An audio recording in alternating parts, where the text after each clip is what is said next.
semuanya. Aduh.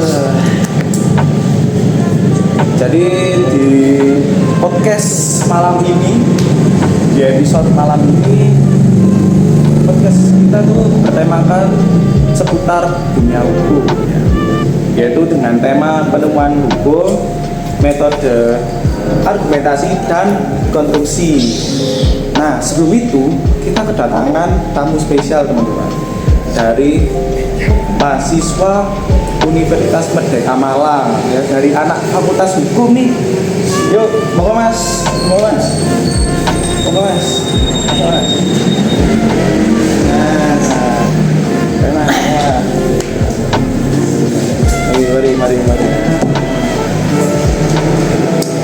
Nah, sebelum itu saya sebagai host Davi Hadimul Fikri dan perkenalkan, nama saya Dian Ramadhani dari Universitas Merdeka Malang, Fakultas Hukum. Perkenalkan, saya Ahmad Wirdasyah dari Universitas Merdeka Malang, Fakultas Hukum. Dan saya Muhammad Riza dari Universitas Merdeka, Fakultas Hukum.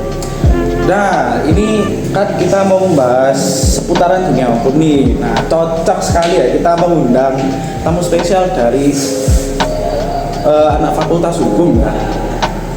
Jadi kan pada malam ini kan kita membahas seputaran hukum, yaitu tentang penemuan hukum dan metodenya, yaitu metode argumentasi sama konstruksi. Nah, sebelum itu kita harus tahu dasarnya penemuan hukum itu apa ya. Jadi untuk penemuan hukum itu pengertiannya apa sih?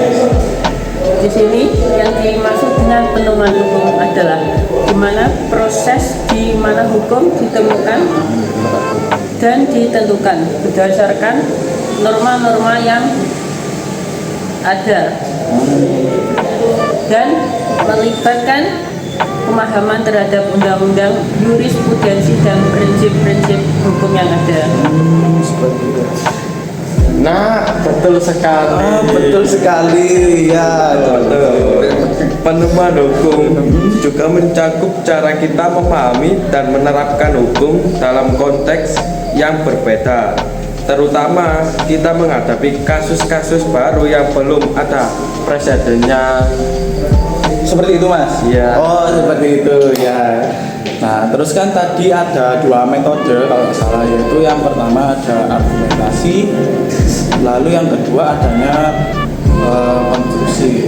Nah, sekarang mari kita bahas ini ya, metode argumentasi itu apa sih Mas, dan bagaimana cara kerjanya? Ini dari Mas Widan. Mungkin dari Mas Widan dan Metode cara kerjanya argumentasi ialah hukum adalah cara di mana seseorang praktisi hukum atau akademisi membangun argumen untuk mendukung pendapat hukum mereka. Oke. Ini bisa meliputi penggunaan logika, analisis, norma, dan juga merujuk pada keputusan-keputusan sebelumnya. Tapi gimana ya? Aku masih kurang paham ya, Mas. Mungkin dari Mas Riza ya, Mas Riza. Oke. Dari yang saya pelajari ya Mas. Oh iya Mas. Dalam praktiknya argumentasi hukum sangat penting, Ya. terutama di pengadilan. Seorang pengacara harus mampu menyusun argumen yang kuat dan meyakinkan untuk membela kliennya. Mungkin ada tambahan lain? Mas? Mungkin ada tambahan? Di sini saya ingin menambahkan bahwa ada beberapa pendekatan dalam argumentasi hukum, yakni pendekatan deduktif, induktif, dan analogis. Seperti pendekatan memiliki kekuatan dan kelemahan sendiri. Oh seperti itu ya, jadi ya pengertian dari metode argumentasi sekalian sama cara kerjanya itu ya. Ya. Lalu kan ada satu lagi ya salah ini, ya, Ya. metode apa Konstruksi. Ya konstruksi itu ya. Nah, jadi kita akan bahas konstruksi ya Pak. Jadi metode konstruksi hukum itu apa sih? Nah, Kalau konstruksi hukum adalah proses di mana hukum dibentuk atau diinterpretasikan. Ini mencakup cara kita memahami teks hukum Oh, seperti itu. dan menerapkannya dalam situasi konkret. Nah, Betul. kan tadi di argumentasi kan ada ini dalam prakteknya juga. Oke, itu dalam prakteknya konstruksi hukum sering kali melibatkan interpretasi yang berbeda dari satu pihak ke pihak lain. Misal, dalam sebuah kasus, hakim mungkin memiliki pandangan yang berbeda tentang bagaimana hukum harus ditegakkan. Oh, seperti itu Mas ya. Terus kan gini Mas, kan konstruksi hukum itu juga sangat penting dalam konteks perubahan sosial. Namun kan harus mampu beradaptasi dengan perkembangan masyarakat, dan itu juga seringkali kayak memerlukan reinterpretasi dan norma-norma yang ada. Seperti itu ya Mas. Nah, mari bisa kita lihat ya, kan nggak mungkin ada contoh kasusnya itu seperti apa. Jadi kita contoh kasus yang konkret gitu Mas, yang bisa kita diskusikan pada malam ini, yaitu yang mencerminkan metode argumentasi sama metode konstruksi. Nah itu apakah ada Mas kasus yang mencerminkan itu metode argumentasi sama konstruksi? Tentu ada. Salah satu kasus yang menarik Ya. yaitu adalah ketika pasal 1576 KUH Perdata yang dikonstruksikan secara analogi untuk mengatur penghibahan. Nah, dalam kasus ini terdapat perdebatan yang sangat sengit mengenai interpretasi undang-undang yang Seperti itu Mas ya. ya, Mungkin ada penjelasan lain Mas? Ada saya.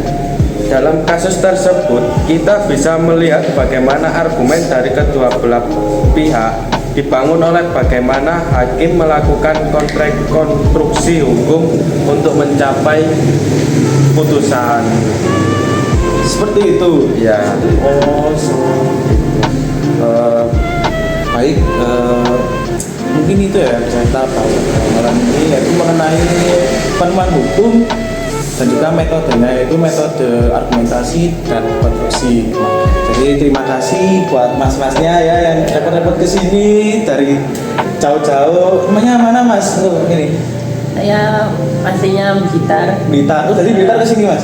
Ya. Oh, aduh jauh sekali. Jauh sekali. Masnya saya dari kota Pujon. Waduh, kota Pujon. Jauh Mas ya. Iya. Aduh, Masnya Mas. kalau saya dari Malang sedikit ujung Mas. Malang sedikit Kepanjen. Kepanjen. Oke. Kepanjen. Waduh, makasih banyak Mas ya udah jauh-jauh ke sini. Oh, iya, Merepoti sama-sama. Bupati Dianil juga. Baik, untuk apa sebelum kita akhiri Mas ya. Oh, lupa Mas. Terima kasih juga untuk udah mengasih informasi ya mengenai penemuan hukum tadi dan juga pengertian dari metode yang tadi ya. Baik, sebelum kita akhiri mungkin ada kesan-pesan yang disampaikan dari mas-mas hukum ini. Ya, ada. Misalnya adalah di sini beberapa pentingnya untuk memahami bahwa hukum adalah alat untuk keadilan dan penemuan hukum adalah bagian dari proses-proses tersebut. Mungkin Mas Hujan? Ya, ada tambahan dari saya. Mas. Dan jangan pernah ragu untuk menggali lebih dalam tentang hukum dan bagaimana ia bekerja dalam masyarakat kita. Terus Mas Hujan mungkin ada pesan. Dan untuk yang ingin menjadi praktisi hukum, teruslah belajar dan beradaptasi dengan perubahan yang ada. Segitu saja. Seperti itu ya Mas ya. Iya. Jadi itu ya pesan dan pesan saya ke mereka ya. Mungkin kalian bisa ingin tahu lebih lanjut bagaimana apa itu dunia hukum itu seperti apa. Mungkin bisa tanya mereka ini ya. Kalau ketemu di Universitas Merdeka Malang ya. Tanya mereka saja kalau ketemu. Baik, terima kasih yang sudah menonton sampai akhir di episode podcast pada malam hari ini. Dan mungkin kalau ada salah kata kami mohon maaf. Baik, terima kasih sudah menonton. See you next time guys, kita selanjutnya, bye bye. Sekian video dari kami. Bye.